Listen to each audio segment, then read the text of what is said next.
بسم الله الرحمن الرحيم ألف لام ميم. ذلك الكتاب لا ريب فيه هدى للمتقين الذين يؤمنون بالغيب ويقيمون الصلاة ومما رزقناهم ينفقون والذين يؤمنون بما أنزل إليك وما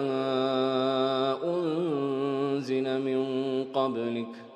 وبالآخرة هم يوقنون أولئك